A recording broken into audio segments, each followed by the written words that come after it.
आणि ती वेळ येऊन ठेपलेली आहे. 6 स्पर्धक संघ माझ्या बाजूला उभे आहेत. माझ्या हातात निकाल आहे, पण त्याआधी आपले प्रमुख अतिथी, काय वाटलं?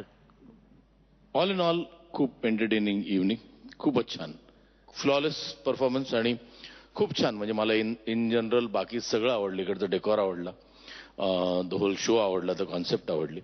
Great show. आणि ज्यांना जे काही बोलायचं होतं मी तिकडे बोललोच. मी प्रत्येकाला ते अनालिसिस करत बसत नाही, पण आय थिंक एव्हरीबडी आहे तिथे कारण they have undergone by test by fire. आणि आता हा निकाल. मुग्धांनी प्रत्येक संघाला 10-10 पदकं दिलेली आहेत. मकरंद सरांनी मात्र एका संघाला फक्त 9 पदकं दिलेली आहेत. तो संघ इथेच थांबेल. त्यांचा प्रवास इथपर्यंतचाच या कार्यक्रमापुरता.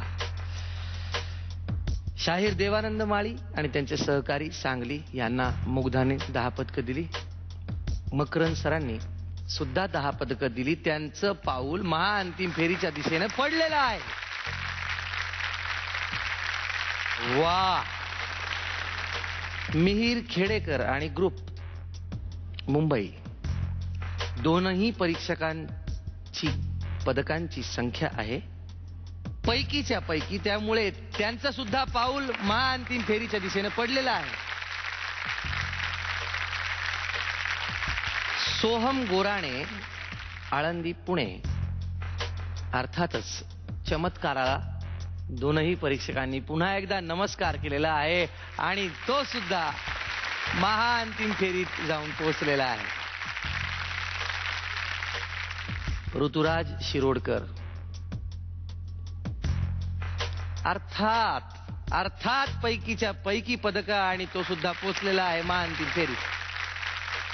याचा अर्थ पार्लेकर्स मुंबई आणि शिवाजी चौक कला जुचंद्र ठाणे यापैकी एक संघ इथेच थांबणार. ज्यांना पैकीच्या पैकी पदकं मिळालेली आहेत आणि महाअंतिम फेरीमध्ये जो संघ जाऊन पोहोचलेला आहे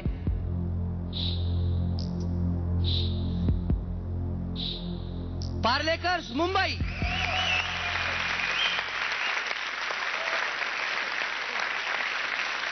याचाच अर्थ शिवाजी चौक कला जुचंद्र ठाणे तुमचा प्रवास इथपर्यंतचाच होता.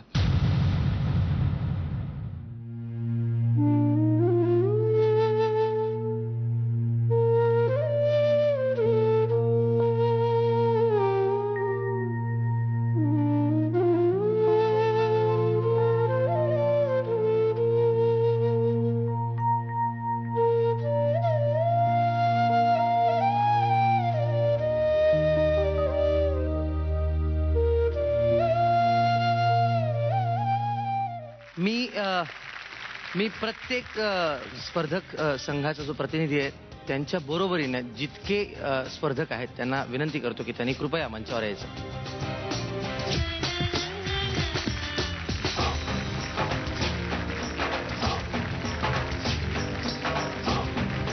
भेटूया, पाहत राहा आणि मायबाप रसिक हो, असंच प्रेम असू द्यात, असेच आशीर्वाद असू द्यात आम्हा सर्वांवर. Thank you very much. Love you all. पाहायला विसरू नका केसरी सोबत मराठी पाऊल पडते.